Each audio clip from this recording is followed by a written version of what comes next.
state of Maryland, if you or your loved one gets injured while at a pool or another recreational facility, a new law will pave the way for you to seek a sum of money for those damages. We have Stein Sperling attorney Jonathan Lieberman joining us live to explain. Jonathan, thank you for joining us this morning. Thank you for having me, Marissa. Absolutely. So I guess break down for us what are the steps that injured parties will get now? What will change in light of this new law? So, Marissa, this is a giant win for injured parties and consumers. Essentially, the liability waivers for recreational facilities that have been used in the past by businesses to shield themselves from their own negligence are now void and unenforceable as of October 1st. So injured parties will have the right to seek compensation for any injuries caused by any negligence of the businesses. Are there any exceptions to the new law? Yes, there's a couple of exceptions. Lodging establishments, so think hotel or motel, that are not open, with facilities not open to the public. Health club service agreements, so example, private gyms for adults, as well as any of the state and local governments who lease land to these recreational facilities. When you talk about the new law kind of upping the protection for consumers, can you line out maybe a scenario or two where you believe more people will in fact use this law to repay them in certain situations? Absolutely.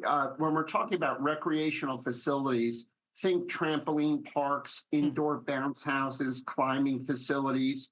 So many parents, when they take their children to these facilities, sign a liability waiver, which essentially prevents them, if their child is injured as a result of negligence from the facility or its employees, the parents are prevented from going to court and seeking compensation. Now that these liability waivers are void and unenforceable, the parents have a right to get an attorney, seek compensation, and make sure that their child is protected.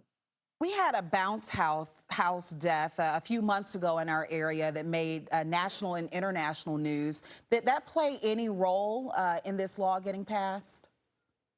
So, yes, that was an absolutely tragic incident. The law was already discussed and passed before that incident.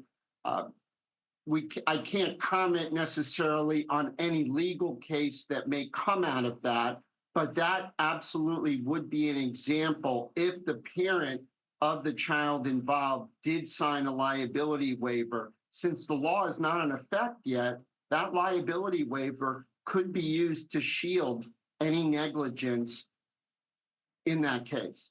We talked about the consumers at great length. I want to talk about the business owners as well. How can they shield themselves from being caught up in any sort of litigation as it relates to this new law? Sure. There's absolutely some legal and financial risks for businesses that come with this law. Businesses really need to step up their game. They need to make sure that they're complying with all local and state safety standards.